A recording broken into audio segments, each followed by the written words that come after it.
À toutes et à tous, bienvenue à ce webinaire Gestion des JUCI. Donc, ce webinaire, il est proposé par le Centre de ressources espèces exotiques envahissantes. Moi, je suis Camille Bernery, je suis chargée de mission espèces exotiques envahissantes au Comité français de l'UICN. Et pour celles et ceux qui ne le connaîtraient pas, le Centre de ressources espèces exotiques envahissantes, c'est un dispositif qui est copiloté par le Comité français de l'UICN et par l'OFB et qui vise à renforcer l'efficacité de la prévention et de la gestion des espèces exotiques envahissantes. Le centre de ressources, il assure notamment l'élaboration d'outils, le développement de formations, la capitalisation des connaissances, la diffusion de savoir-faire et de bonnes pratiques à destination de tous les acteurs qui sont concernés par les espèces exotiques envahissantes. Alors aujourd'hui, nous allons aborder le thème de la gestion des JUCI. Alors les JUCI, ce sont des plantes aquatiques envahissantes qui sont originaires d'Amérique du Sud et qui forment, dans des conditions favorables, des colonies très vastes qui perturbent les écosystèmes. Depuis plusieurs décennies, elles font l'objet de nombreuses opérations de gestion, de nombreux programmes de recherche. Et pour nous parler plus en profondeur du sujet, aujourd'hui, nous accueillons 3 intervenants et intervenantes. Tout d'abord, Nicolas Pipet, de l'Institution interdépartementale du bassin de la Sèvre niortaise, qui vient pour nous parler des 30 ans de gestion des JUCI dans la zone humide du Marais Poitevin. Emmanuel Argenti, du parc naturel régional de Bracciano-Matignano, en Italie, qui nous parlera de la gestion de la JUCI sur le lac de Bracciano.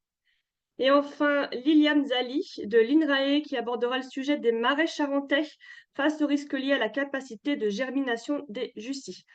Alors, comme je le disais tout à l'heure, avant de laisser la parole aux intervenants et aux intervenantes, je me permets de vous rappeler quelques petites consignes pour éviter tout problème au vu du grand nombre de participants que l'on est.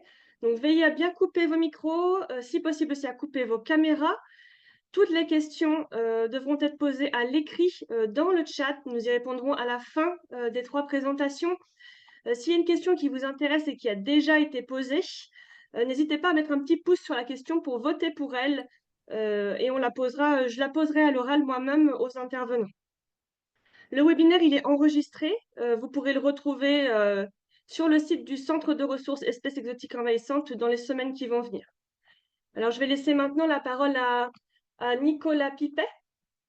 Si ça vous va, je te laisse partager, Nicolas, ton écran et ta présentation.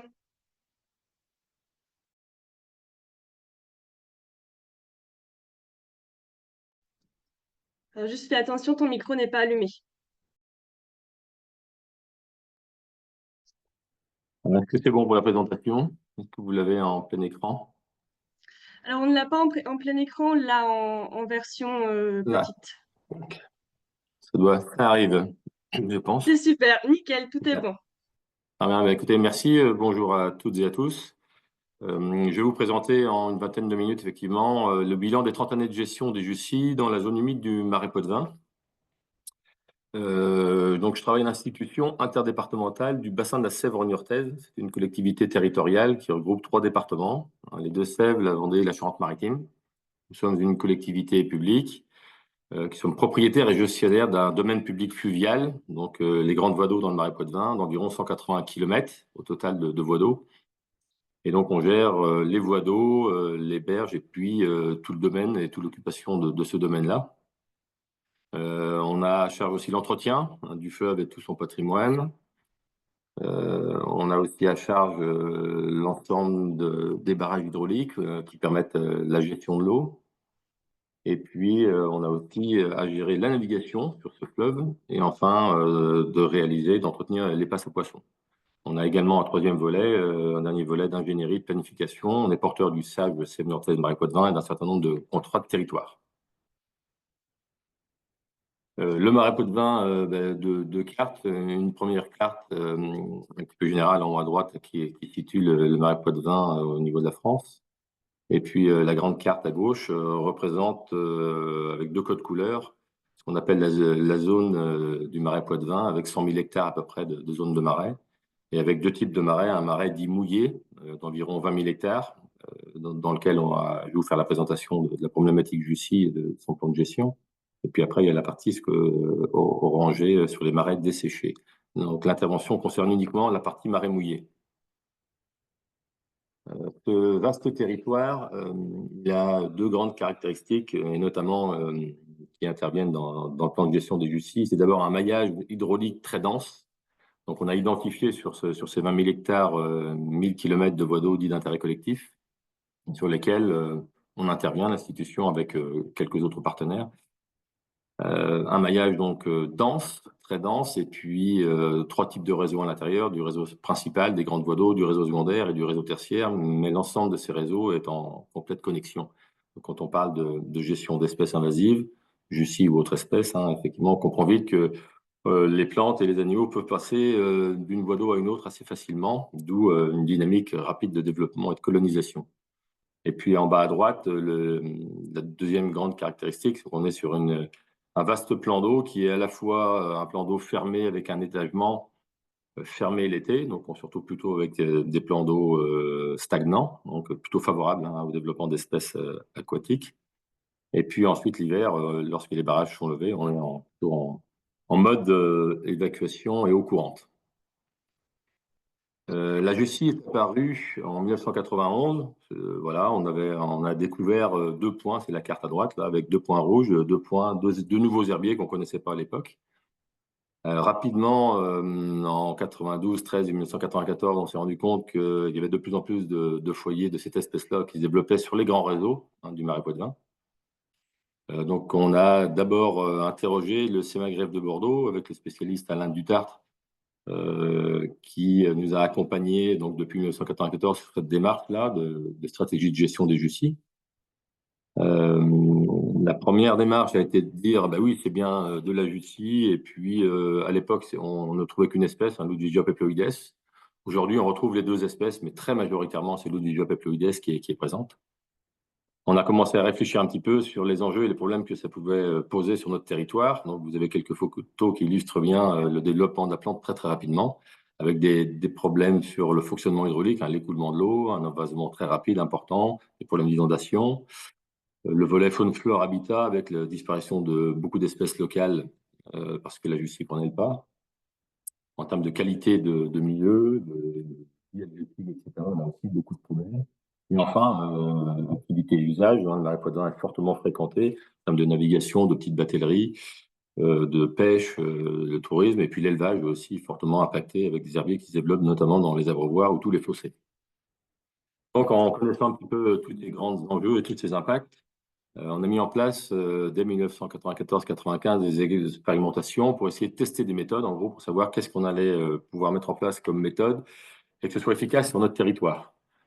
Donc, avec Alain Dutartre, on a réfléchi à pas mal de méthodes adaptées à notre territoire. On a testé de l'arrachage manuel, un passage, deux passages, trois passages sur des petits herbiers, des gros herbiers, des interventions mécaniques, interventions seules ou combinées, et puis de la moisson, c'était des interventions mécaniques avec un bateau moissonneur, combiné ou pas, du traitement chimique à l'époque, avec de l'affination manuelle ou pas, etc. Donc, on a testé pas mal de choses pendant 4-5 ans pour en arriver à un plan de gestion mis en place à partir des années 2000 et qui est toujours d'actualité. À gauche, on a quelques photos qui illustrent aussi en parallèle, au-delà de la partie plan de gestion, quelques études qui ont été faites pour mieux connaître la plante, sa dynamique, et puis aussi la germination des graines à partir des fruits. Le point cartographique est important dès le départ aussi, hein, donc on a mis en place des fiches état des lieux, tronçon par tronçon. Donc, on a découpé l'ensemble des 1000 km de voies d'eau d'intérêt collectif en tronçons de gestion homogène. Et puis, depuis 1994, effectivement, on a une cartographie précise du recouvrement de la plante sur l'ensemble des voies d'eau, avec différents types de colonisation, faible, moyen ou fort, ou long de la berge, discontinu ou continu. Donc, ça nous a permis effectivement de rapidement faire des cartes avec des recouvrements très forts. Donc, voilà quelques illustrations un peu photographiques, hein, des herbiers de Jussi dès 1997-1998 sur des voies d'eau qui peuvent être très larges, hein, qui font 25, 30 ou 40 mètres de large. Et puis la photo en bas à droite sur des fossés qui font 3 ou 4 mètres de large. Donc tout type de réseau a été très, très, très, très rapidement colonisé.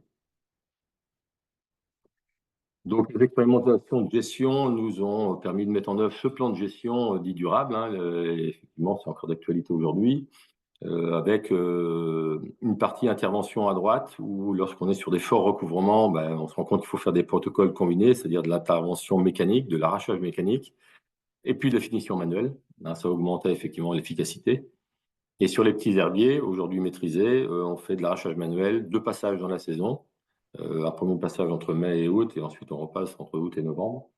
Sur les mêmes voies d'eau, l'idée étant d'avoir des herbiers de moins en moins nombreux et de moins en moins importants en termes de dimension et de ramasser toutes les boutures. Il y a toujours un volet suivi étude qui a été mis en place dès 94, qui est toujours d'actualité, sur le suivi des travaux, intégrer ça dans la SIG, étudier la dynamique de développement de la plante, la capacité de germination des graines, la valorisation des biomasses, on en parlera tout à l'heure. Et enfin, un gros volet info, communication, sensibilisation. Et la présentation aujourd'hui fait partie encore effectivement de ce volet-là qui est toujours important.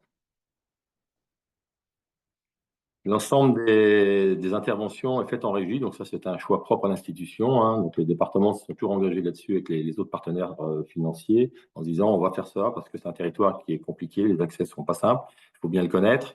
On a essayé de rendre ça aussi professionnel. Donc on embauche effectivement 10 CDD pendant 5 mois et demi, 6 mois tous les ans, hein, pour réaliser cette intervention d'arrachage manuel de la plante, la partie de suivi, etc. Donc, on a petit à petit équipé nos équipes. On a passé d'un mode avec des barques traditionnelles de marais en termes d'arrachage à l'achat de barques spécifiques, hein. C'est la photo en haut à droite, là. La partie aussi volet déchargement manuel est passée finalement à du déchargement mécanique avec un bateau grue, hein, construit dans les années 99-2000.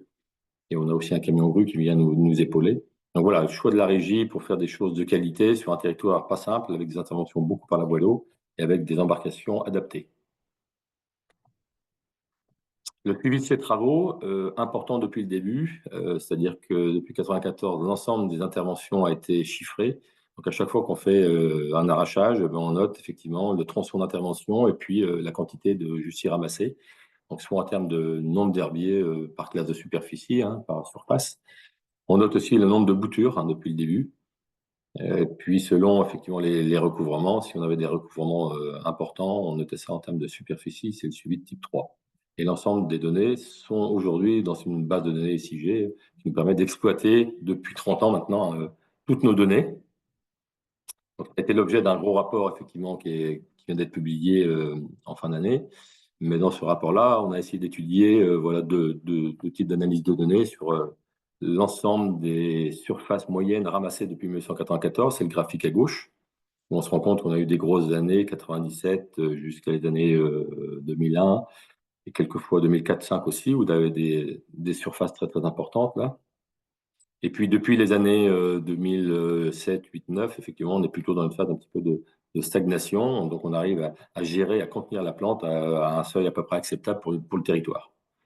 Et le graphique de droite, lui, montre à peu près la même évolution. C'est en termes de taille d'herbier. On va essayer de regarder un petit peu les herbiers qui étaient supérieurs à 10 mètres carrés. Donc, ce sont les herbiers qui sont, c'est la ligne orange, les herbiers supérieurs à 10 mètres carrés, qui étaient importants dans les années, effectivement, 98, 19, 2000, etc. Et puis, qui ont laissé le pas, finalement, aujourd'hui, à des petits herbiers de moins de 10 mètres carrés. Et là aussi, on a un seuil d'environ 20 000 herbiers ramassés chaque année pour les herbiers d'inférieur à 10 mètres carrés. Et on a du mal, finalement, à passer en dessous. Donc, le bilan un petit peu général sur ces 30 années de gestion, il est sur 3 grands critères. Le premier, c'est histogramme, ce sont les quantités récoltées en termes de tonnage. Donc, on était dans les années 98 à 1000 tonnes ramassées. Aujourd'hui, on est à environ 100 tonnes tous les ans. Donc voilà, on arrive à ce seuil un peu bas, là, mais sur lequel on a du mal à passer en dessous. Ensuite, on a le temps de travail. C'est la courbe rouge qui montre un petit peu le temps de travail consacré, donc 10 personnes pendant presque 6 mois. On est monté dans les années 2000 à 12 personnes et là aujourd'hui on a stabilisé à 10 par manque de financement à cette époque-là. Là. Et enfin, on a le linéaire d'intervention qui est la ligne bleue qui montre qu'on a démarré sur quelques kilomètres et puis d'année en année on a augmenté nos linéaires d'intervention. Il y avait de moins en moins d'herbiers, donc on pouvait étendre le plan de gestion. Et aujourd'hui, là aussi, depuis à peu près une dizaine d'années, on a une stabilisation à 1400 km de rives d'intervention sur lesquelles on essaie de passer 2 fois tous les ans. Financement de cette grosse opération depuis 1994, vous l'avez sous les yeux en termes de graphique.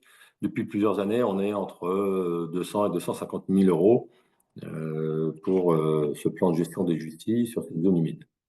avec un financement important des 3 départements via l'institution, de Sèvres, Vendée, Charente-Maritime. Et puis, selon les années, etc., on a eu l'Agence de l'eau qui a beaucoup participé, les régions, Poitou-Charentes ou Pays de la Loire, selon les années. Et puis aujourd'hui, l'Europe également, qui a participé notamment sur un petit peu de fonctionnement et de l'investissement.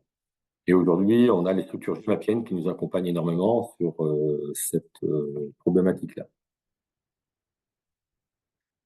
Un point important, c'était qu'est-ce qu'on fait des biomasses, hein. Donc, d'il y a 30 ans, là aussi, on s'était déjà posé un petit peu la question. Donc, on a mis en place un certain nombre de choses, de tests. On a écrit aussi des protocoles de recyclage, de valorisation agronomique à l'époque sur des JUCI. Aujourd'hui, on emmène ça uniquement dans un établissement agréé pour faire du compost. Mais on avait testé pas mal de choses. Aujourd'hui, voilà, le compostage sur nos plants et moins de 100 tonnes par an est une solution qui est nous financièrement acceptable et sans risque aujourd'hui, puisque ce sont plutôt des plantes et il n'y a quasiment pas de graines et de fruits qui partent en compost. Et le dernier volet, qui est le volet Infocom sensibilisation, on a fait beaucoup de choses depuis 30 ans là aussi, en démarrant par des plaquettes, des posters, des affiches, etc. Mais aussi en faisant des formations de bateliers, d'accueil de tout public. On a participé à pas mal de manifestations extérieures aussi, où on proposait dans les aquariums un certain nombre de plantes et d'expliquer un petit peu aux gens ce qu'il faut en faire, pas en faire. Et puis pas mal de points presse, de points télé. Donc ça, on continue encore à faire pas mal de choses sur ce sujet-là. Beaucoup de partenariats aussi de recherche depuis 30 ans, avec le CIMAGREC, puis l'IRSTEA à l'époque, mais aussi avec d'autres structures, et puis l'écriture de pas mal d'articles, de rapports, de participation à un certain nombre de choses aussi pour expliquer ce qu'on fait et puis partager des choses, ça c'était important. Donc on participe aussi à un certain nombre de comités départementaux ou régionaux, et puis je participe également au groupe national pour les espèces invasives. Mais ça a toujours été aussi un volet intéressant, important pour partager les infos et en récupérer nous aussi et adapter à nos territoires. Donc 2024 était l'année des 30 ans, c'était l'année anniversaire l'année dernière, donc il y a beaucoup de choses qui se sont faites effectivement pour essayer de mettre sur papier tout ce qui avait été fait depuis 30 ans. Donc on a été aidé effectivement dans le cadre d'un stage de master pendant 4 mois pour écrire un rapport d'activité qui vient de paraître sur notre site. Mais 2024, ça a été aussi une journée, le 19 juin, importante, avec de la visite sur site, avec des élus, la presse. Enfin, donc, il y a eu pas mal d'articles de presse qui ont été faits. On a réalisé une exposition de 10 gros panneaux aussi, qui sont encore accessibles aujourd'hui, qui ont été présentés. Il y a une soirée aussi où on a présenté les 30 ans de la Jussie. Alain Dutart est venu aussi représenter le contexte et les problématiques Jussie à une échelle beaucoup plus importante, nationale, voire internationale, et expliquer un petit peu ce qu'il a fait avec nous depuis 30 ans. On a accueilli également, fin octobre 2024, le réseau d'experts sur les espèces exotiques envahissantes pendant 2 jours dans le Marais, avec une journée de séminaire puis une journée sur le territoire.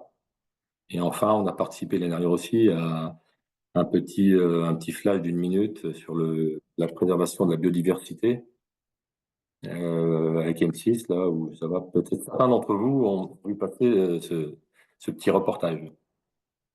La suite 2025, ça a été de participer à un webinaire Idealco là, le 13 février de cette année. De faire une petite présentation aussi lors de la 12e journée du réseau national sur les invasives, sur l'ensemble des actualités et des événements qui ont été faits sur ce bilan 2024-2025, des 30 ans. La publication enfin du rapport, qui est ici en face de vous, là, le bilan 94-2024 de la stratégie de gestion des Jussie dans la zone humide du Marais Poitevin, qui est aujourd'hui accessible sur notre site. Et puis, il y a l'exposition aussi qui aujourd'hui est encore à disposition sur réservation et voilà, qui est prise tout l'été dans le Marais. Ça, c'est intéressant aussi. L'idée, c'est qu'on continue à informer les gens et tout type de public sur cette problématique-là. Et enfin, apparaître prochainement un article scientifique qui est en cours avec Alain Dutart, qui présentera un petit peu ce bilan, cette stratégie depuis 30 ans. Voilà, merci pour votre attention. Je vais essayer d'être assez court pour présenter ces 30 ans de gestion sur ce territoire. Merci beaucoup, Nicolas. C'était parfait. Alors, je rappelle pour ceux qui sont arrivés entre-temps pendant la présentation, on est beaucoup durant ce webinaire. Il y a eu 200 inscrits. Là, actuellement, on est 135. Donc, je demanderais bien à tout le monde de laisser les micros fermés et, si possible, aussi d'enlever votre caméra. Toutes les questions doivent être posées dans le chat. Là, je vois, il y a beaucoup de questions qui ont été posées. On répondra à toutes les questions après les 3 présentations.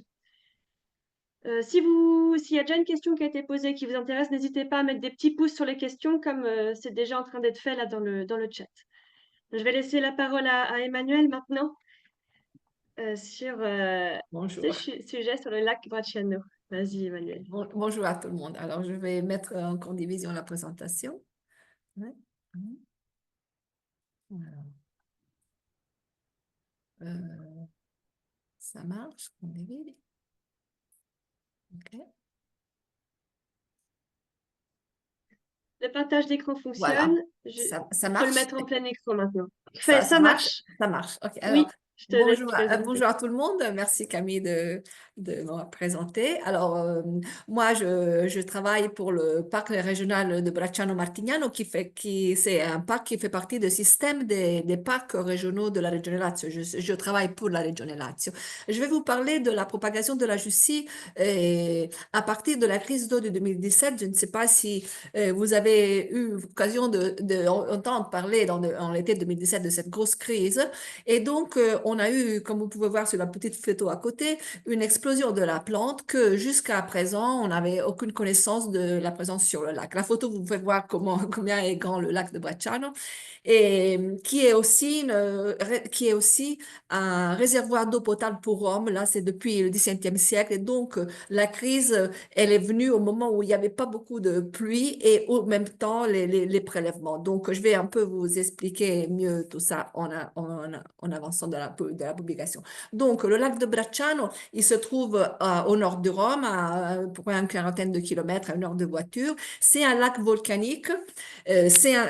D'origine, oui, c'est un lac volcanique, un périmètre de environ 32 km de périmètre. Profondeur, c'est tout nouveau, c'est plus 165, mais 188 parce que dans les nouveaux recherches, des nouveaux mesures pour réaliser la carte géologique et hydrologique, ils ont vu que la profondeur est beaucoup plus haute, qu'on connaissait. Il est alimenté par l'aquifère Sabatino et par les eaux superficielles, pluies et petits fossés. Les pluies contribuent très important de recharger les aquifères. Donc, le niveau du lac ressent aussi des saisons plus pleuveuses et moins pleuveuses, donc entre le printemps, été, automne et hiver, printemps.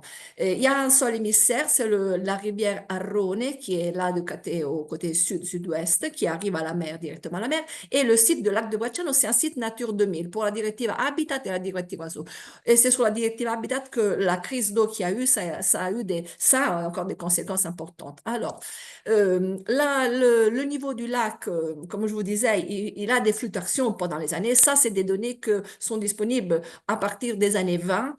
Comme vous voyez, il y a des minimums et des maximums qui sont liés justement au maximum qui rejoint dans le printemps et le minimum en automne. Et vous voyez, la ligne noire, c'est le niveau zéro, avant le XVIIe siècle, ça correspondait au lit de la rivière. Donc, quand le lac montait, partait sur l'émissaire. Depuis le XVIIe siècle, a été construit ce barrage que vous voyez dans la photo en bas. Le niveau du lac, c'est le zéro, c'est quand il déborde ce niveau. Et c'est à 163,04 mètres sur le niveau du mer. La ligne rouge que je vous ai montrée, ça montre le niveau maximal que le lac a regagné après la crise d'eau de 2017. Vous voyez entre le 2015 et 2017 comment le lac a baissé aussi rapidement en si peu de temps. Et donc, les images que je vais vous montrer, ça vous donne l'idée du point de vue écologique, écosystémique, que ça a pu... Ouais, ça, c'est le moment où le lac, disons, arrive à zéro et donc déborde. C'était en 2015 quand on a eu le niveau 0, et puis le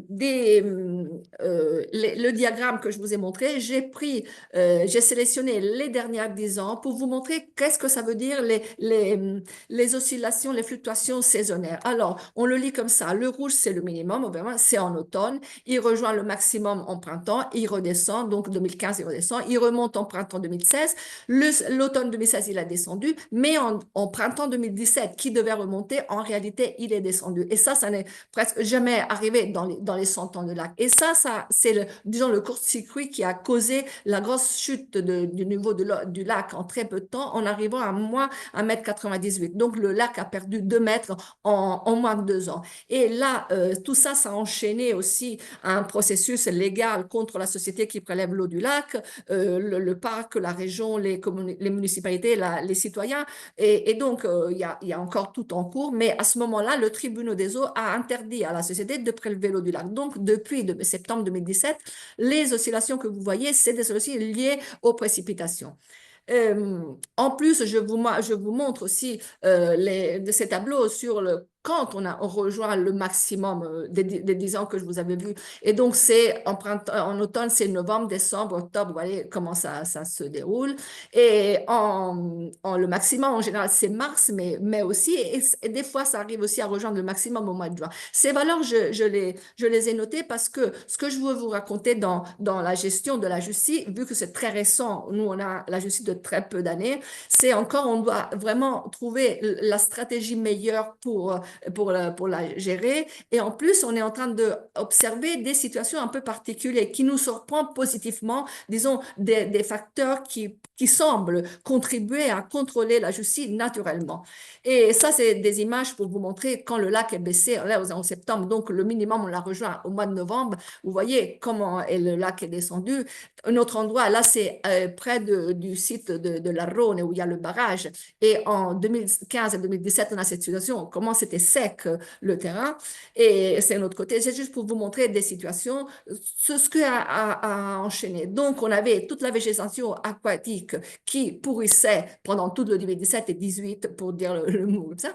Et donc, ça a été, disons, le terrain idéal, soit évidemment, naturellement, pour la recolonisation des espèces autochtones et ripariennes, mais en même temps, à l'arrivée de la Jussie, d'être colonisée par la Jussie.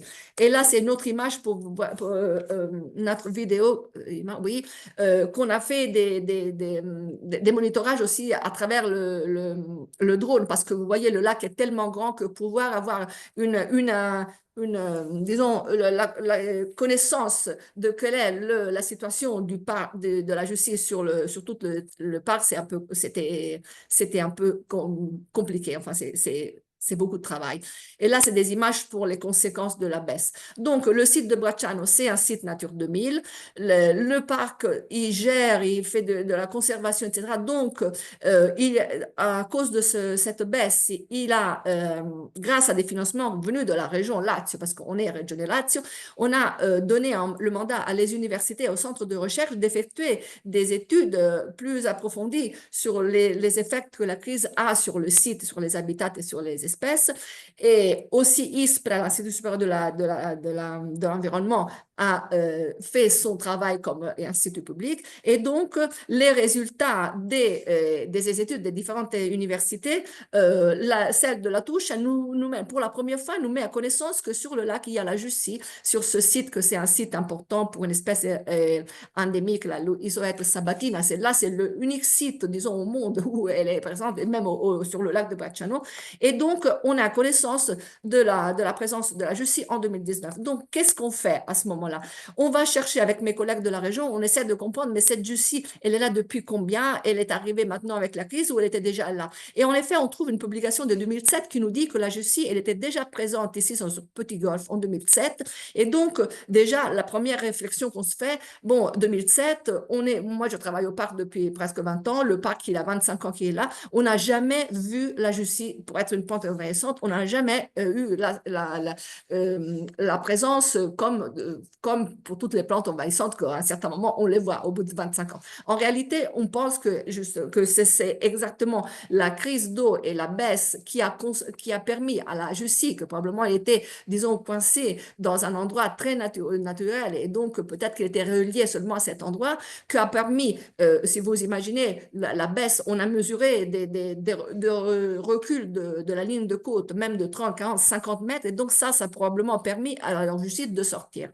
Et donc, on a cette situation, la justice sur ce petit golfe, et la signalation, c'était ici. Donc, on imagine que la justice, il n'y a pas que là et là, et donc, voir les signations, on a commencé à regarder toutes les vidéos et les photos qu'on a vues depuis 2017, parce que personnellement, je ne la connaissais pas, et surtout, on ne la connaît pas dans toutes ses formes, et donc, voir si en réalité, elle était déjà là.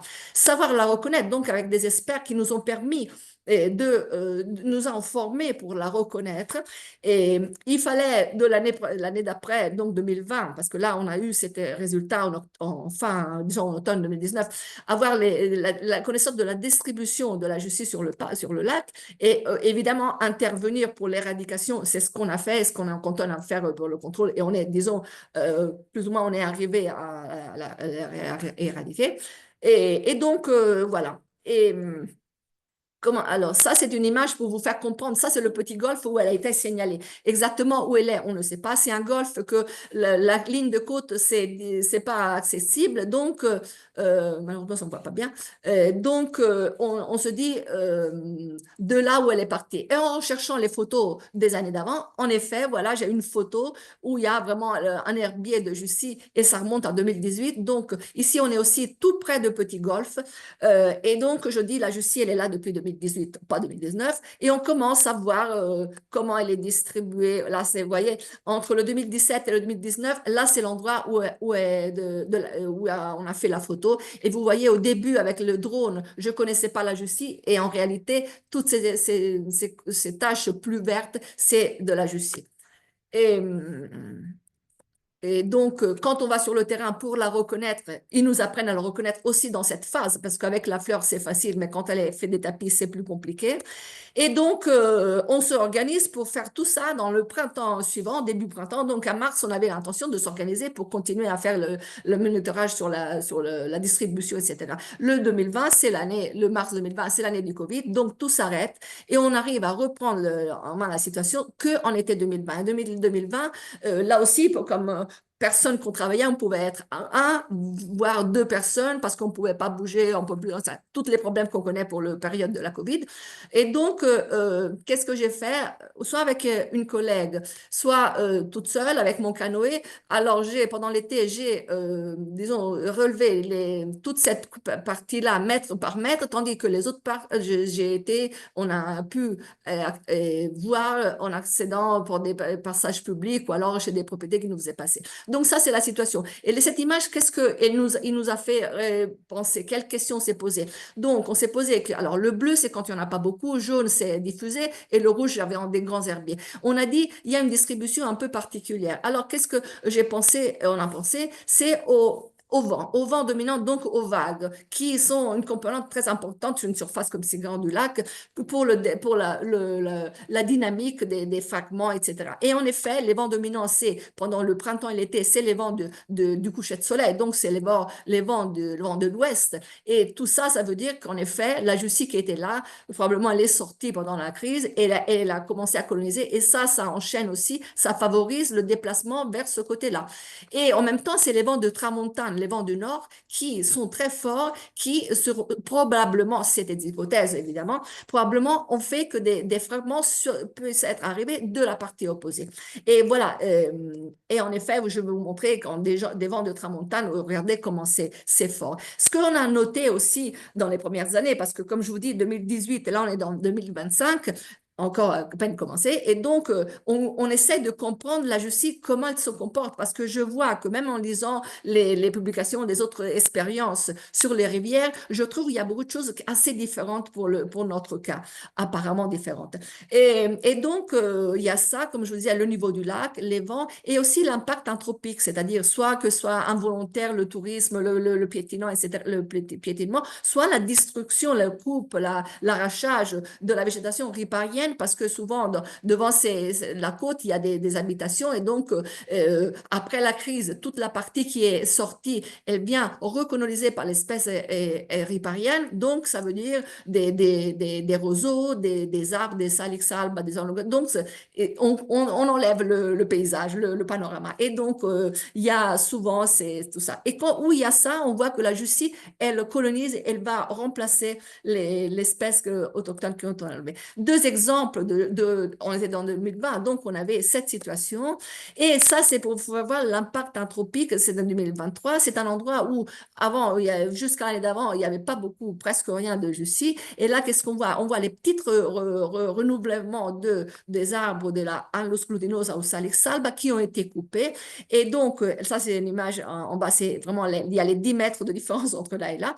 Et vous voyez derrière, tout ça, c'est de la Jussie. Il y a aussi des juins, des autres plantes autochtones, mais tout ça, c'est de la Jussie. Ici, en effet, ils ont probablement coupé. Et donc, soit au milieu, vous voyez, c'est un peu rouge, tout ça, c'est de la Jussie.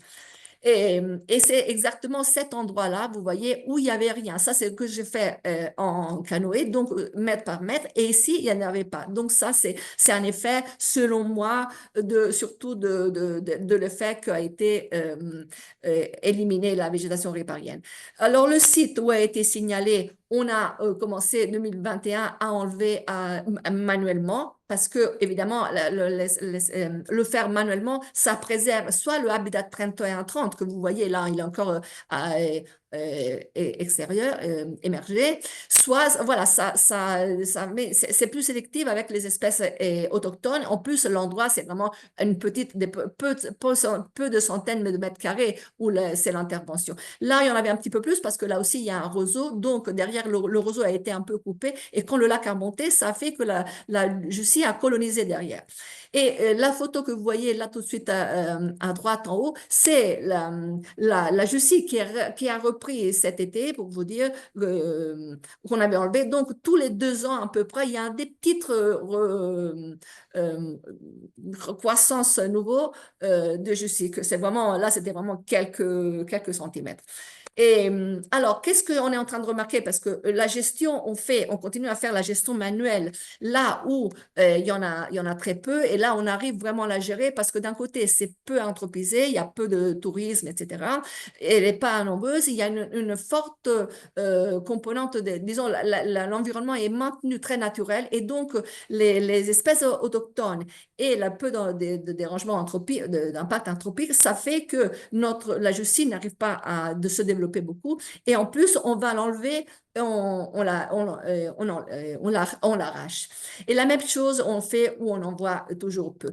Où il y a beaucoup, l'herbier, c'est plus important, donc ça sert à l'intervention, genre comme bien Nicolas nous a à peine expliqué, un endroit comme ça, tu peux l'enlever probablement prévalemment avec mécaniquement. Et donc, les images que je vous ai montrées, que vous montre ici, c'est pratiquement des cas particuliers sans aucune intervention. On voit que de ce côté-là, il y avait un peu de justice. Ça, c'était quand le lac a débaissé en 2017. En réalité, ça a repris la renaturalisation, et la justice, elle est vraiment contenue. Ça représente vraiment un pourcentage extrêmement bas. Qu'un peu on enlève, mais des fois, on laisse. On a vu que dans certains endroits, les autochtones la submerge presque, la couvre complètement. Là, ici, on est du côté sud, on a cette quantité, c'était en 2020, vous voyez, là, ça c'est moins, donc imaginez comment c'est épais et abondant. Et puis, en 2023, avec le niveau du lac qui est monté tellement, il a éliminé ce petit morceau de sable, et pratiquement la Jussie, elle est disparue. Vraiment, quand j'étais là, j'ai regardé, évidemment de haut, mais vraiment, il y a presque aucun signe, quelques petites plantes, mais ça a complètement disparu, sans aucune intervention. Et l'autre, c'est cette situation-là que je vais vous raconter un peu plus en détail. C'est où il y a le barrage. Vous voyez là le lac, et ça, c'est comme un entonnoir pour arriver à l'émissaire. Donc, cet endroit-là, ça fait un peu comme votre rivière, un peu de l'eau stagnante qui ne bouge pas, il n'y avait pas sous les courants, etc. Mais je vois quand même même des variations de densité, d'abondance de la Jussie sur cet endroit, selon si le lac est plus haut, selon le niveau du lac. Et bon, ça, c'est ce que je vous ai fait voir en petit détail, mais voilà, là, on était avec ISPRA à faire des visites sur place. Et là, justement, comme vous voyez, la végétation autochtone, elle a vraiment repris pleinement la place. Ça, c'est ce que je viens de vous demander. Et l'autre endroit très intéressant, parce que, évidemment, on est en train de remarquer sur les grands herbiers des transformations qu'on s'explique je vais vous dire, un peu avec des facteurs naturels, probablement une compétition entre les autochtones et la Jussie, avec le niveau du lac qui change. Mais là, ici, c'était un herbier plutôt terrestre. Voilà. Et même si le lac remonte un peu, disons, il reste quand même toujours un peu sur la terrestre. Et là, on est repassé justement en avril. Déjà en 2023, j'avais vu que la Jussie était presque complètement disparue. Et là, on est repassé juste il y a quelques semaines. Et comme vous voyez, pratiquement, il n'y a plus aucun signe de la Jussie. Où il y avait la Jussie, là, il n'y a que des plantes autochtones, soit ripariennes, soit des campestres, à part là, c'est Amorpha fruticosa. Mais le reste, on n'y a plus. Il y a quelque chose, mais des toutes petites, qu'elle est en train d'essayer de recoloniser. Ça aussi, c'est intéressant. Et voilà la situation du barrage que je vous disais. Depuis 2017, cet endroit, il est resté jusqu'au 2020 pratiquement un terrain vraiment comme la campagne. Il y avait vraiment pas aucun centre d'humidité, etc. En 2021, le lac remonte, donc ça baigne cet endroit. En 2022, vous voyez, on a cette situation. 2022, septembre, c'est complètement couvert de Jussie. En 2023, alors juin 2023, j'y vais toujours 2 fois par an, mais vu que c'est pas tellement assez accessible, le juin, on n'a pas pu. Mais évidemment, vous voyez que là, ici, en bas, c'est de la Jussie, mais jusque-là, il n'y a rien. Donc, je veux mettre à l'évidence ça, qu'entre 2022, qu'on avait toute la Jussie complètement couverte, et septembre 2023, ça démontre que quand le niveau du lac monte, et je dois essayer de comprendre combien doit monter, combien doit être submergé l'herbier pour que petit à petit sur le fond la Jussie disparaît, parce qu'en réalité voilà la Jussie elle n'est plus, sauf ici jusque tout près, là c'était de la Heliocaris sacicularis, donc ça nous a fait penser que le niveau du lac peut jouer un jeu important dans la gestion. Si vous imaginez qu'on aurait pu intervenir avec mécaniquement et en réalité, après, on a cette situation l'année d'après. 2024, là, le parc a acheté aussi un drone lui-même, donc on peut l'utiliser quand on a un besoin. Et voilà ce qui était la situation. Juin, j'ai pas pu y aller, mais en juillet, vous voyez que le lac était quand même remonté. On peut aller voir aussi dans le graphe sur les niveaux, les variations des niveaux du lac. Et donc, on voit que le 2000 juillet, le lac était remonté. Et quand, au mois d'août, parce que le lac descend en été jusqu'à arriver au minimum en automne, était complètement au sec cette partie. Et on a été sur place. Et là aussi, ça, c'est que de la Heliocaris sacicularis, de Cyperus, Cypus. Et tandis que là, il n'y a absolument rien. Les signes, c'est les sangliers, évidemment. Et donc, août, septembre, ça a complètement repris, colonisé l'endroit. Là, vous voyez, les parties plus foncées, c'est la Heliocaris sacicularis, le reste, c'est la Jussie. Vous voyez comment, en peu de temps, elle recolonise. Donc, tout ça, ça me fait penser que il y a probablement plusieurs de facteurs aussi physiques, pas seulement écologiques ou anthropiques ou écologiques de la plante, qui peut jouer un rôle important dans un contexte comme un lac comme Bracciano, qui sont, comme je disais, les courants, les vagues, les vents qui puissent favoriser le transport d'un côté plutôt d'un l'autre. Donc là, ça peut nous aider pour dire où c'est qu'on veut intervenir pour la stratégie gestionnaire. Sûrement, le niveau du lac, ça est en train de démontrer que plus le niveau est haut, plus la Jussie ou recule vers terre, ou alors elle disparaît, comme on a vu ici, il n'y avait aucun signe signataires, mais en même temps, le niveau du lac, qu'est-ce que ça veut dire? Et ça, c'est ce qu'on essaie de comprendre un peu mieux. Si c'est important que le niveau en octobre, en automne, le lac ne soit pas aussi bas que ça, en fait, en 2023, en 2021, 2023, le minimum, c'était moins 127 et moins 126, au contraire de les moins 550, moins 145, etc. Qu'est-ce que c'est mieux que le maximum, on l'a au mois de mars, et ça continue à se maintenir.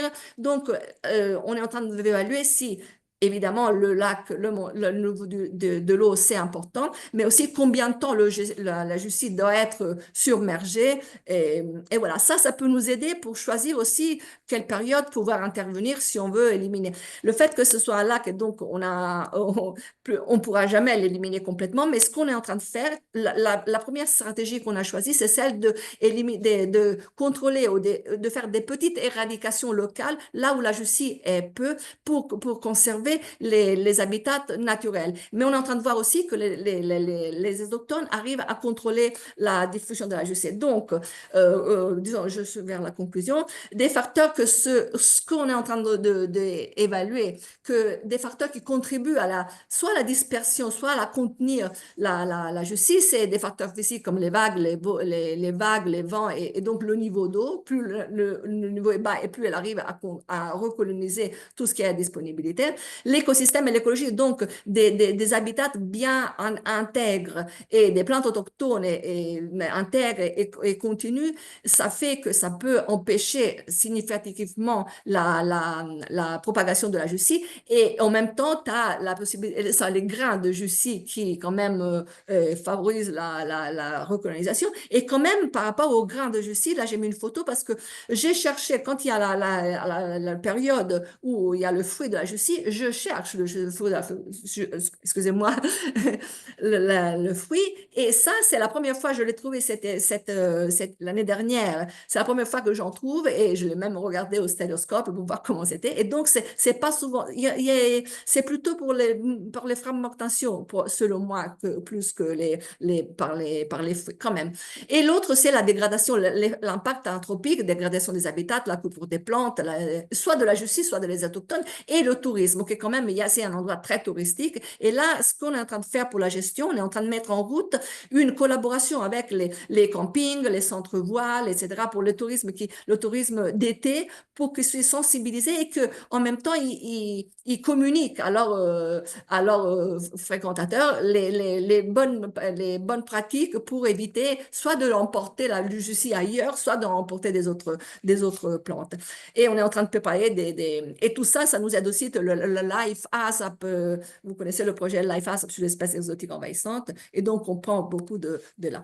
Et donc, pour conclure, je pense que les herbiers, alors il y a, pour les herbiers aquatiques, sûrement le niveau du lac, l'absence d'impact anthropique et la présence des espèces autochtones, ça aide à réduire significativement la Jussie. Là, en mesurant tout ça, on peut dire que ça a été une diminution au moins de 70%.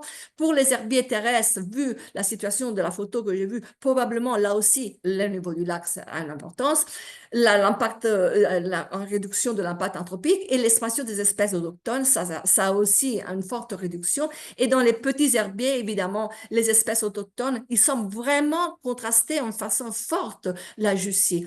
Et évidemment, toujours le niveau du lac est important. Et voilà, j'ai terminé. Merci. Excusez-moi, il y a sûrement des erreurs de grammaire, même sur ma présentation. Mais voilà, merci. Merci beaucoup, Emmanuel. Oui, pour tes erreurs. Donc, Emmanuel est italienne, hein, c'est pas du tout sa langue maternelle, le français. Donc, elle fait vraiment l'effort de faire la présentation en français. Et ça, c'est vraiment génial. Donc, on te pardonne, Merci. je pense, pour les fautes sur ton diaporama. D'accord, excusez-moi, oui. Merci beaucoup. Alors, je J'ai demande à enlevé ma Liliane maintenant. présentation, oui, hein, oui, ça y est. Ah Ok, oui, merci. pardon, mais c'est bon, c'est bon. D'accord, C'est Liliane maintenant qui est en train de partager. Et je vais oui. lui laisser la parole pour la dernière présentation. Et ensuite, on passera à un petit temps de questions. Oui, bonjour à tous. Donc Liliane Zali, je suis donc à INRAE sur une unité expérimentale et donc on va revenir sur la côte ouest de la France, donc et sur le littoral atlantique pour, hop, attendez que ça passe, Voilà. Pour vous présenter une expérimentation que l'on a conduite au sein de notre unité expérimentale. Donc, on voit qu'on est dans le secteur des marais charentais, l'estuaire de la Charente, donc au sud du marais Poitevin dont a parlé Nicolas tout à l'heure. Euh, donc, le secteur des marais charentais, on va dire que c'est vraiment des cousins proches du marais Poitevin. Par contre, à la différence de ce qui a été présenté au début, on va, nous, être centrés sur les marais desséchés, c'est-à-dire des marais isolés à la fois de la mer, mais aussi du bassin versant. Donc, on voit ici une vue aérienne de ces marais avec la même densité, on va dire, de fossés aménagés depuis, voilà, complètement anthropisés en fait, avec un fonctionnement hydraulique qui est classiquement une évacuation des eaux par tout un système de canaux, de vannes, d'écluses vers l'estuaire de la Charente en hiver et, et une réalimentation en fait estivale de ce réseau d'eau douce par le fleuve Charente en ce qui nous concerne. Donc on a cette réalimentation estivale en fait qui vient réalimenter le réseau pour les usages principalement agricoles. Donc, on va avoir sur ces espaces principalement des activités en polyculture élevage et des fossés, enfin voilà, des canaux. Alors, on appelle ça fossés. Chez nous, on est plutôt sur des tailles de 4 à 6 mètres hein, de large par rapport aux larges fossés, aux larges canaux du marais mouillé qui ont été présentés tout à l'heure. Donc, on est sur des fossés qui vont servir à la fois à l'abreuvement du troupeau, qui vont servir aussi à faire des clôtures naturelles. C'est-à-dire qu'on n'a pas de clôture physique qui délimite les parcelles, ce sont vraiment ces réseaux hydrauliques qui constituent les clôtures. Et puis, dans certains secteurs de ressources pour l'irrigation, des terres plus hautes. Donc, on a des enjeux forts en termes de biodiversité. On est sur des espaces Natura 2000 avec des enjeux oiseaux. Sur nos marais charentais, on est sur des terres principalement argileuses. On a mis là deux petits échantillons avec des terres de marais où on est sur des taux de 90% d'argile et limon fin, et puis des terres de versant un petit peu plus de coteaux où on a un petit peu plus de sable et des taux d'argile plutôt de 44%. Donc des activités aussi de loisirs, la pêche, tourisme. Et donc sur notre secteur, la gestion des réseaux d'eau et des espèces exotiques envahissantes sont assurées alors par les structures traditionnelles que sont les ASA, les associations syndicales autorisées, et par le syndicat mixte Charente-Aval, voilà, qui a la compétence gestion des milieux aquatiques. Et on a une structure qui s'appelle donc l'UNIMA, qui est un syndicat mixte ouvert qui assure les interventions et notamment la gestion des JUCI. Donc, notre unité expérimentale, elle est sur ce secteur des marais charentais. En fait, c'est une ferme hein, de 160 hectares en polyculture élevage, donc avec des activités similaires aux fermes voisines, où on a un troupeau de race, enfin, pardon, de vaches allaitantes de race maraîchine. Et puis, donc, on a une expérimentation système, c'est-à-dire en fait qu'on teste à l'échelle de la ferme entière un système qu'on inscrit dans la transition agroécologique et qu'on pilote par des attendus ou des services, voilà, comme la restauration de la biodiversité, la production d'une alimentation en circuit court, en agriculture biologique, et des modes de production et des itinéraires techniques que l'on veut rendre compatibles avec la notion de fonction de régulation des zones humides, et donc le fameux effet tampon de ces zones d'interface. Et donc, en parallèle de cette expérimentation système, qui est un peu notre ADN sur l'unité, on a aussi des expérimentations plus limitées dans le temps et l'espace, des expérimentations plus analytiques, où on va venir faire un focus pour éclairer certains mécanismes. Et ces focus-là, on essaye de les construire en partenariat et en prise avec les enjeux du territoire. Donc voilà, si on en revient à la Jussie, donc bon, on est, voilà, comme sur le marais Poitevin, principalement, on a Peploides, la Jussie rampante présente dans nos canaux, avec sa forme aquatique. Et en fait, on a donc cette forme terrestre qui aujourd'hui est assez peu présente dans nos secteurs, mais qui inquiète beaucoup les acteurs, les agriculteurs, les gestionnaires, au vu des proportions qu'elle peut prendre avec d'autres espèces et sur d'autres secteurs comme l'estuaire de la Loire, où elle vient vraiment concurrencer les zones de pâturage. Donc on voit que voilà, le passage de la forme aquatique à la forme terrestre, on a tout un réseau racinaire qui se densifie. Et voilà, sur certains secteurs, on est vraiment on est limité sur les façons de la gérer. Donc il y a un vrai enjeu, une vraie crainte chez nous d'éviter de favoriser l'implantation de cette Jussie terrestre. Donc voilà, là, c'est juste pour illustrer sur notre parcellaire. On fait comme les gestionnaires peuvent le faire, hein, des suivis, des linéaires de Jussie, de niveau d'abondance de la Jussie dans nos canaux. On la trouve aujourd'hui principalement dans les canaux et dans ce qu'on appelle, nous, les baisses, c'est-à-dire, en fait, c'est les dépressions au milieu de nos prairies, des zones en dépression qui sont fréquemment inondées. Et on voit que la Jussie remonte assez fréquemment dans ces zones de creux. Donc les interactions qu'on peut avoir avec les agriculteurs ou les gestionnaires de notre secteur nous permettent d'échanger sur les préoccupations, hein. C'est des choses qui ont déjà été dites, mais bon, la Jussie, les impacts que ça a pour l'agriculture, c'est un bouton, on va dire, hydraulique, c'est-à-dire il y a une modification de la circulation de l'eau. Et un autre effet, c'est qu'une fois le fossé colonisé, les animaux traversent les fossés et donc on n'a plus cet effet barrière assuré par les réseaux hydrauliques. Pour le gestionnaire, c'est un ralentissement de l'eau, donc un envasement plus rapide des fossés et donc des opérations, des interventions d'entretien plus fréquentes et des coûts importants, sachant qu'on ne traite qu'une petite portion des linéaires du périmètre du syndicat. Et donc une crainte sur la capacité à pouvoir maintenir l'effort en fait, hein, de gestion et de maîtrise de la plante. Les questions que pose le syndicat dans sa gestion, c'est aujourd'hui, est-ce que, on va le voir après, donc on a parlé d'arrachage manuel tout à l'heure, il y a aussi une intervention assez classique dans les marais qui est le curage des fossés. Le curage des fossés avec des bouts qui vont contenir des graines de Jussie. Et donc, est-ce qu'en épandant ces bouts sur le long des parcelles, comme c'est l'itinéraire classique, est-ce qu'on n'est pas en train de favoriser un risque de reprise de Jussie terrestre?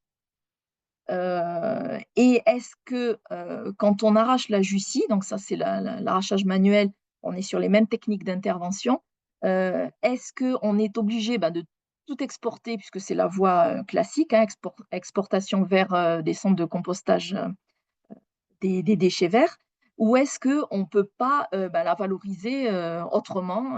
On a parlé tout à l'heure d'épandage en milieu agricole sans prendre de risques. Voilà, donc ça c'est l'illustration des deux voies. On a sur la gauche donc une intervention de curage d'un fossé avec un épandage, c'est la photo de droite, complètement à droite, d'épandage de ces bouts le long des fossés, et puis des techniques plus d'arrachage avec une évacuation en centre de compostage. Et donc ça, c'est la stratégie en fait de gestion aujourd'hui du syndicat qui alterne donc après une opération de curage, une succession de traitements manuels plus ou moins, enfin de plus en plus rapides pour maintenir la maîtrise de la colonisation des linéaires. Donc voilà, avec cette question posée par le gestionnaire, l'idée, donc c'est l'unité INRAE, enfin, l'unité expérimentale s'est saisie en fait de cette question pour essayer d'apporter un bout d'éclairage à la question en montant un partenariat de recherche et en co-construisant avec le syndicat un protocole expérimental. L'enjeu, c'était vraiment de répondre à cette question qu'on a essayé de synthétiser, c'est dans quelle mesure cet épandage direct ou indirect de Jussie présente un risque d'une autre invasion qui serait terrestre, cette fois-ci de la plante. Donc, dans les deux process, à la fois d'arrachage de Jussie ou de curage des canaux. Donc, on a proposé là un protocole un petit peu en trois niveaux. Le premier niveau, c'est des tests de germination en chambre climatique, voilà, en milieu complètement contrôlé, donc sur l'université de Rennes. La deuxième étape sur laquelle nous allons nous concentrer dans la suite de l'exposé, c'est la mise en place ce qu'on appelle un jardin expérimental. En fait, l'idée, c'est de proposer une expérimentation un peu intermédiaire entre un milieu complètement contrôlé qui peut, pour les acteurs, sembler un peu éloigné de la réalité de terrain, et les suivis in situ qui parfois prennent plusieurs années pour arriver à démontrer certains mécanismes. Donc, on a prélevé des échantillons de sol, de bouts de curage in situ, des populations de Jussie, et on a testé en fait plusieurs paramètres sur l'effet de plusieurs paramètres sur la germination des Jussies, comme le type de sol, l'apport d'eau, la compétition avec un régrat. Donc, je vais détailler cette partie-là. Voilà, donc la première, alors ces expérimentations, elles ont été co-construites avec les gestionnaires, et puis un petit peu, on a vu les évolutions au fil de l'eau sur les 2 ans qu'ont duré ces expérimentations. Voilà, il faut savoir qu'il y a pas mal d'essais qui sont faits sur les Jussies. Sur les marais charentais, il y avait un petit peu moins de littérature, et donc l'envie des gestionnaires de disposer de données avec les sols particulièrement argileux de ces marais charentais et les populations de Jussies de ces marais. Donc cette première expérimentation, c'était pour étudier l'effet du type de sol et voir déjà, est-ce que les Jussies peuvent germer sur nos sols argileux, avec deux types de sols dont j'ai parlé tout à l'heure, sur des terres plus ou moins, avec des taux d'argile plus ou moins importants, avec donc des semis qui ont été réalisés, et puis des blocs et répétitions pour assurer la robustesse statistique, pardon. Et on est venu arroser, apporter de l'eau à saturation pour pas que ça soit un effet limitant. Voilà, donc les conclusions, c'est que l'âme Jussie peut bien germer sur ces sols argileux. On voit qu'on a des taux de germination de l'ordre de 65% sur les terres les moins argileuses, en fait, celles de versant, et de 33% sur les autres, avec un effet du sol clairement affiché. Voilà, donc c'était déjà une réponse aux gestionnaires qui pensaient qu'avec ces sols assez, cette nature de sol, on avait moins de risques d'avoir des germinations. La deuxième expérimentation, on est venu éclairer l'effet de l'apport d'eau, avec, on a repris le même sol, et avec trois modalités. La première similaire à celle que j'ai présentée tout à l'heure. La deuxième, où on a mis les pots juste à l'air libre, soumis aux précipitations. Et la troisième modalité, où là, on est venu couvrir les pots pour les garder au sec, et où on a semé ces mêmes graines de Jussie. Donc là, on voit clairement l'effet apport d'eau qui est largement significatif. Par contre, ce qui est intéressant, c'est de voir qu'avec la pluviométrie du mois de juin, on a pu observer des germinations. Cette pluviométrie, alors on avait quand même un mois de juin assez pluvieux, avec 140 mm à peu près sur le mois, et on a eu suffisamment d'eau pour pouvoir générer des germinations. Et notre dernière expérimentation, où là, on est centré plus sur les bouts de curage. Donc là, ce n'est plus des échantillons de sol, mais ce sont des échantillons de bouts de curage. On a fait des tests préalables qui ont bien confirmé que dans ces boues prélevées, on avait des graines de Jussie qui étaient capables de germer. Donc, en fait, pour l'expérimentation, on a stérilisé ces boues pour pouvoir maîtriser vraiment la densité de semis. On a une modalité où on a semé juste des graines de Jussie. La deuxième, où on a semé un régras sur des densités classiquement rencontrées. Et sur la troisième modalité, on a différentes densités de régras et de Jussie qui ont été semées. Donc, voilà, on verra. Il y a la première qu'on a appelée D0, c'est 33 régras, et l'autre 3 Jussie et 30 régras. Voilà, et là, on a aussi des résultats assez intéressants où on voit que toutes les valeurs dans les pots où on n'a que la Jussie seule sont significativement supérieures, donc que ce soit la masse ou la croissance, par rapport aux autres modalités. Et que si on prend la masse moyenne d'un individu de Jussie dans toutes les modalités, sa masse diminue quand la densité de régras augmente. Donc, on met en évidence voilà, un effet compétition. Donc, à ces tests, on va dire en jardin expérimental, on a lancé aussi des suivis in situ. Donc, on verra que ça, c'est quelque chose qui est en cours, qui est un petit peu plus long pour avoir des résultats robustes. Donc, il y a eu des suivis réalisés sur des exploitations agricoles du territoire avec différentes itinéraires techniques de gestion de ces boues. Donc, ces bouts de curage qui peuvent être soit non travaillés, non semés, soit travaillés et semés, soit travaillés et non semés. Enfin, voilà.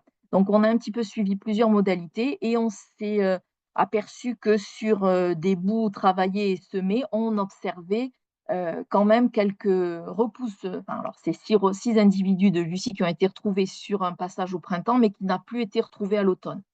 Voilà, donc ça, c'est des premiers éléments, mais on s'est rendu compte qu'il faut inscrire ça dans un suivi un petit peu plus long et avec un protocole plus robuste. Et du coup, on a mis en place sur l'unité expérimentale, suite à des travaux importants de curage qui ont été conduits à l'automne 2024, on a mis en place, voilà, ici vous avez la vue aérienne sur les zones d'épandage des bouts de curage. On a mis en place plusieurs modalités en fait de travail de ces bouts avec donc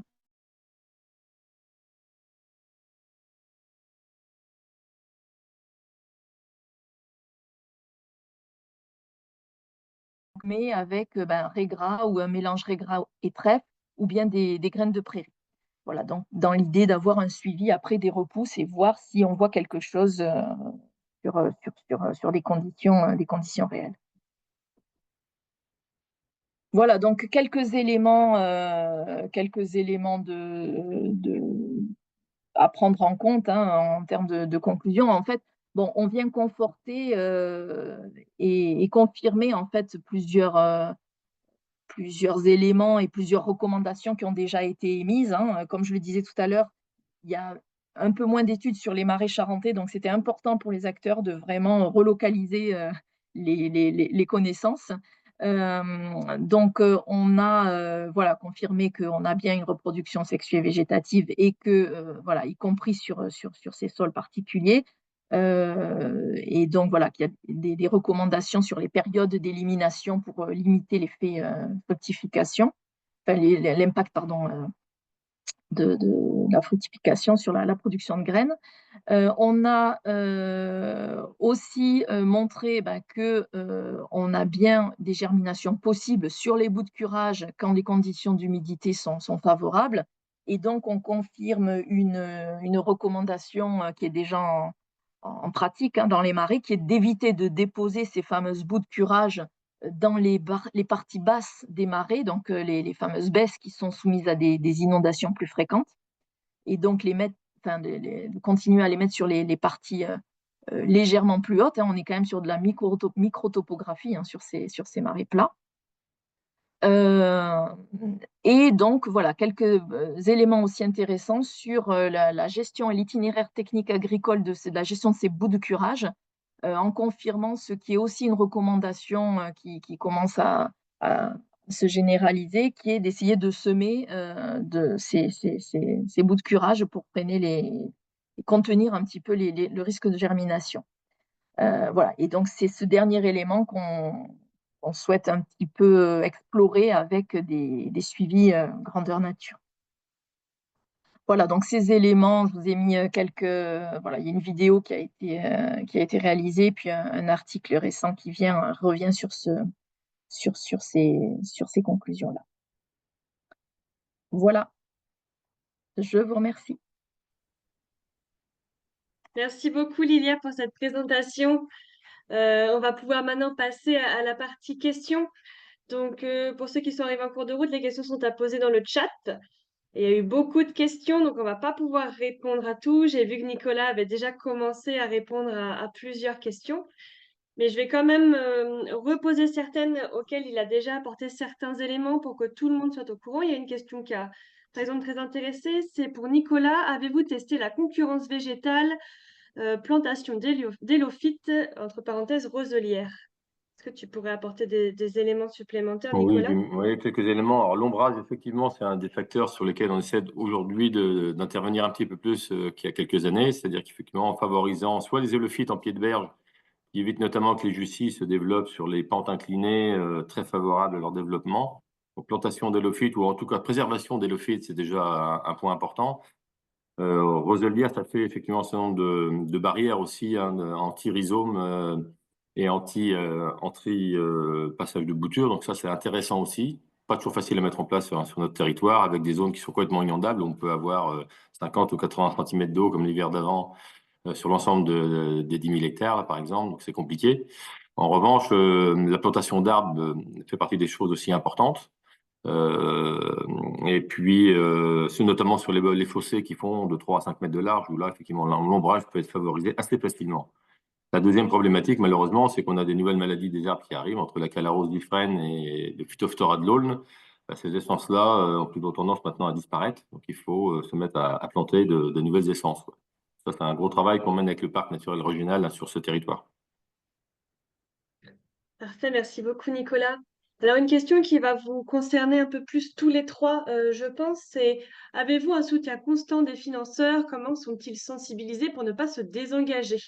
Dans nos territoires, le désengagement financier est massif. Je pense que c'est quelque chose qui est très courant. Est-ce que vous avez des éléments de réponse chacun sur cette question?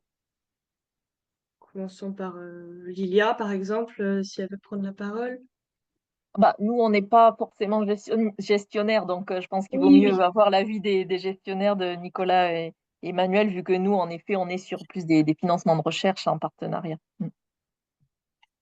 Moi, en Du quelques coup, mots, c'est qu'effectivement, on est sur 3 départements qui sont engagés depuis 30 ans. Ils ne lâchent pas parce qu'effectivement, il y a des enjeux forts sur cette zone humide en termes d'inondation, d'activités importantes et puis de milieux aquatiques, hein. Donc, ça, c'est important.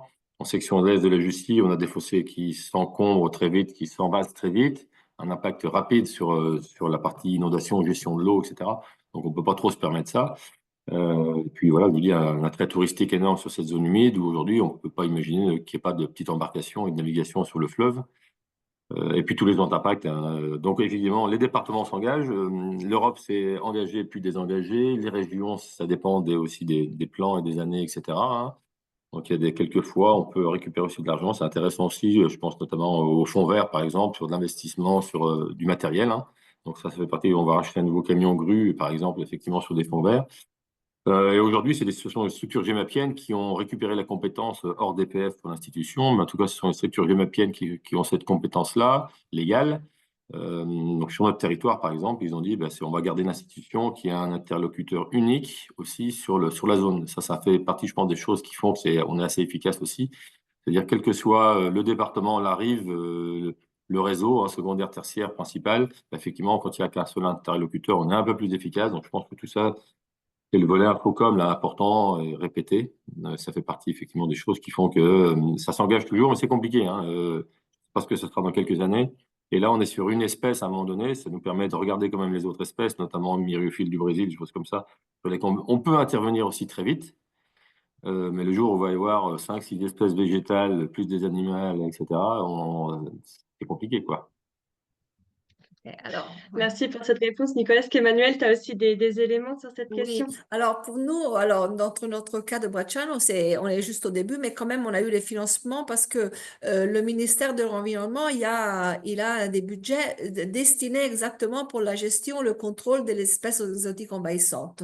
Donc, pour l'instant, on a ça. Et même dans le budget du parc, on a des financements pour finaliser à la conservation. Donc, pour l'instant, c'est tellement nouveau que les fonds qu'on a, c'est venu directement de l'État pour la gestion des espèces exotiques envahissantes.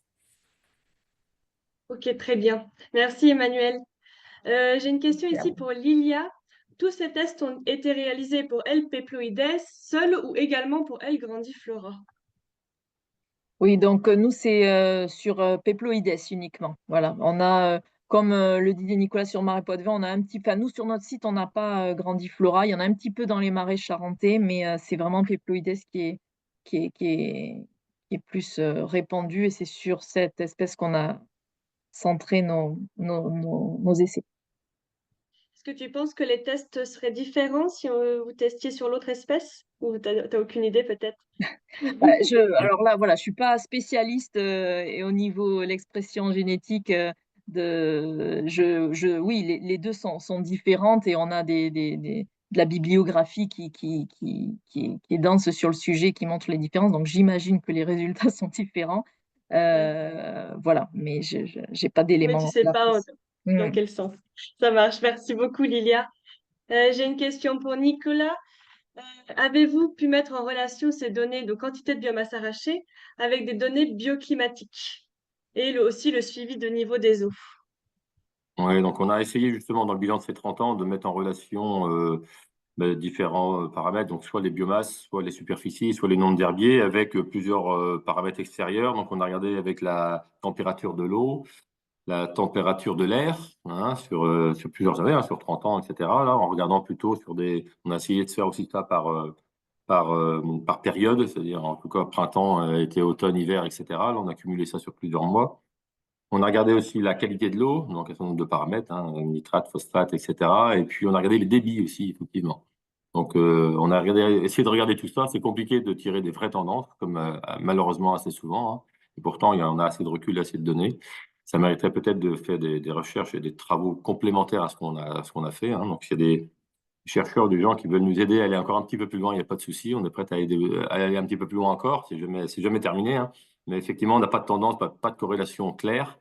On est sur un vaste territoire où rapidement on peut passer d'une eau stagnante à une eau très courante. Donc il y a des tendances un petit peu qui sont observées, mais il n'y a pas de corrélation simple, hein, malheureusement. Ok, ça marche. Merci, Nicolas. Alors, une question là plutôt gestion, donc plutôt pour Emmanuel et Nicolas. Avez-vous testé des méthodes de lutte écologique pour réduire les surfaces volumes à traiter annuellement, par exemple augmentation de l'ombrage, diversification des écoulements, compétition interspécifique, etc. Tu avais déjà donné un petit peu d'éléments, Nicolas, mais est-ce qu'il y a d'autres choses? Je sais pas si, ou Emmanuel, si tu as Oui, des Vas-y, oui. Emmanuel. éléments là-dessus. Ok. Pour moi, c'est beaucoup plus simple parce que voilà, le fait que c'est ce qu'on est en train de remarquer que il y a voilà, la végétation autochtone riparienne, soit hélophyte que les arbres, ça a un effet vraiment donc disons pour l'instant ça a évolué naturellement vers cette stratégie que la végétation riparienne en effet contraste en manière significative la propagation de la justice. En complément de ce que je disais, ce qu'il faut qu'on prenne en compte aujourd'hui, beaucoup plus que les années précédentes, c'est aussi dans nos cahiers des charges, dans nos plans de gestion, en termes de fauche, en termes d'élagage, etc. Il faut qu'on tienne compte effectivement de ces espèces-là, de laisser un maximum d'ombrage, faire attention aujourd'hui à ne pas élaguer des linéaires complets, plutôt faire des trouées, etc. Et puis en termes de fauche, on a un plan de gestion de fauche aujourd'hui qui permet de garder des œlophytes en pied de berge et quasiment toute l'année. Et ça, c'est important. Autrefois, on avait des modes, des pratiques qui étaient pas les mêmes que ça. Et effectivement, ça favorisait notamment cette espèce-là qui arrive la première, qui a une dynamique largement au-dessus de toutes nos indigènes. Donc aujourd'hui, ces plans de gestion-là, il faut vraiment les regarder de près et s'y tenir. Très bien, merci Nicolas. Là, je vois encore une question. Existe-t-il des petits sites isolés où l'élimination aurait été définitivement réussie? Là encore, plutôt pour Emmanuel et Nicolas, est-ce que vous avez ce genre de site enfin, dans les zones où vous étudiez, vos zones de gestion? Alors, je réponds, et donc, vu que éradiquer définitivement, c'est, disons, impossible parce que vu qu'on est dans un lac et quelque part lié, à la fin, elle peut retourner toujours. Mais le fait que, comme le site où on l'a éradiqué, on a une petite croissance une fois tous les 2 ans, disons, toute petite, c'est que je pense que c'est ça l'objectif plus haut qu'on puisse raconter. Si c'était un petit endroit, disons, une zone humide plus petite, alors là, je pense que c'est plus facile de pouvoir arriver à une éradication définitive. Je pense. J'ai moins d'expérience que Nicolas sur ça. Moi, je rejoins Emmanuel là-dessus. Effectivement, nous aussi, on a quelques sites, quelques canaux, etc., où aujourd'hui, on a quasiment plus de Jussie, ou très peu, ou faiblement. En revanche, à l'échelle d'une zone humide comme ça, c'est pas possible. C'est-à-dire qu'on a environ 1000 km de voies d'eau d'intérêt collectif sur lesquelles on intervient. Il reste à côté 4 à 5000 km de fossés purement privés où, effectivement, on peut pas mettre de fonds publics. Donc, on fait juste les entrées. Donc, ça nous permet de limiter un peu le retour des plantes sur nos territoires. Géré. Mais aujourd'hui, effectivement, des grandes zones comme ça, avec une densité tellement importante de canaux, plus ou moins gérés, notamment chez les privés où il y a peu de gestion, en fait, ça fait qu'on n'arrive pas à éradiquer et puis on en est loin. Donc l'idée d'un seuil acceptable pour tous, c'est plutôt ce qu'on essaie de viser, quoi. Oui, ça marchait. Là, j'ai une question aussi donc, qui peut vous concerner tous les trois. C'est en dehors de la multiplication végétative, comment est prise en compte la reproduction sexuée pardon, dans la gestion? Je crois que Jacques Horry avait démontré qu'il y avait des populations fertiles et des populations stériles. Comment cela est considéré? Ça rejoint aussi la germination, etc. Est-ce que vous avez des éléments de réponse là-dessus?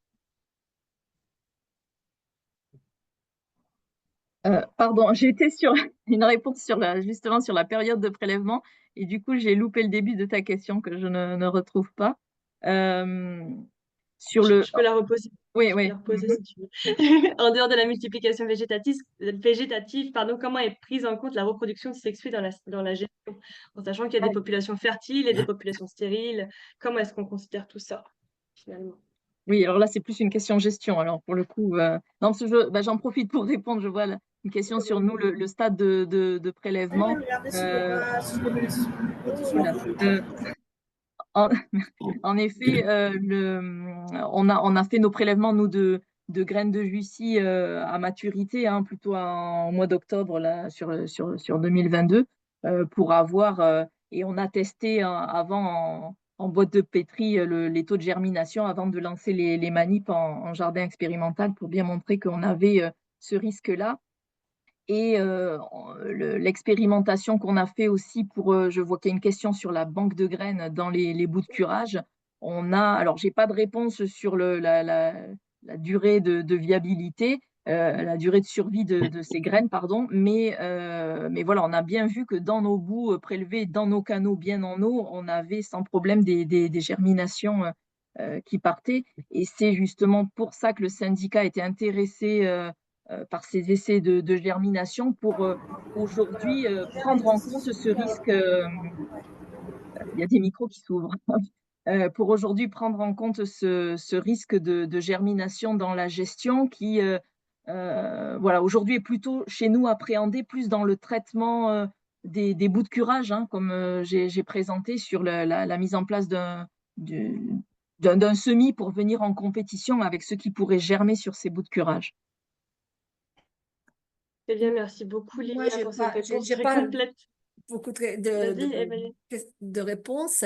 Ce que, dans notre petite expérience, ce que j'ai remarqué, comme j'ai dit à la fin de la présentation, que en réalité, le fruit de la Jussie, j'en trouve pas. Voilà, c'était le premier qu'on en trouvait. C'est assez. Paraît-il, c'est très rare, même si on voit qu'il y a beaucoup d'abeilles sur les fleurs de la Jussie. Nous, on a la Ludwigia hexapetala. On a que ça a été défini comme la troisième espèce de la Jussie, mais avant c'était une subespèce d'espèce de la grandiflora. Enfin voilà, nous à Bracciano, on a la Jussie, la Ludwigia hexapetala. Je ne sais pas si du point de vue génétique, il y a des différences de ce point de vue-là. Je ne pense pas. Je sais pas non plus. Nous, dans le cadre de nos études aussi, on a fait pas mal d'expérimentations. Moi, j'ai transmis pas mal d'échantillons, soit à Alain Duttart, soit à Jacques Horry, soit à d'autres scientifiques aussi qui ont étudié un petit peu tout ça. On a travaillé avec l'UT de La Roche-sur-Yon pendant quelques années sur les fruits et les graines. Donc, effectivement, on a décortiqué pas mal de fruits. On a mis des graines sur des boîtes de pétri dans pas mal de conditions différentes, etc. Et on a eu énormément de reprises, voire des 100% de reprises sur un certain nombre d'expérimentations en conditions de laboratoire. Donc, effectivement, et sur le terrain, aujourd'hui, effectivement, on se rend compte là aussi qu'il y a un certain nombre de germinations qui sont sans doute issues de graines. Ce qui était important, c'est aussi de dire les fruits. On a étudié plein de choses sur la durée aussi de flottabilité des fruits, parce qu'un fruit, il flotte pendant au moins jusqu'à 120 jours, par exemple. Donc, il peut se déplacer d'un site à l'autre assez facilement. Les graines flottent aussi pendant plusieurs jours, et avant de couler, descendre dans le fond et de rester dans les vases. Et donc, cette bande de graines, elle est aussi effectivement importante aujourd'hui dans les vases. Alors, il y a sans doute encore un manque d'informations sur la durée de vie des graines dans les vases, quels que soient les vases aussi, etc.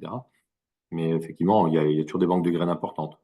Dans la valorisation, il faut effectivement qu'on tienne compte de ça, puisque soit on fait de l'arrachage de plantes vertes avec en général des fruits, ce sont des fruits de l'année arrachés en juillet-août, je ne suis pas sûr qu'ils soient viables. Il fallait vraiment du temps de maturation avant que les graines deviennent viables.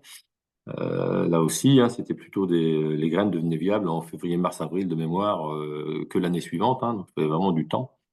Donc les fruits, ramassés en septembre sont généralement pas viables, toujours avec précaution en revanche. Mais dans la banque de graines dans les vases, effectivement, on en retrouvait, quoi. Donc attention à la valorisation et donc tous les travaux qui sont faits là-dessus, c'est important effectivement de se dire qu'est-ce qu'on fait de nos vases avec de la jussie dedans. Nous, la zone humide, c'est exactement le même cas que les marais charentais. On fait du curage, on épand par habitude sur les terrains humides. Et voilà, ma crainte, c'est aussi effectivement de se retrouver avec des prairies humides de Jussy, comme c'est le cas en Brière depuis quelques années, quoi.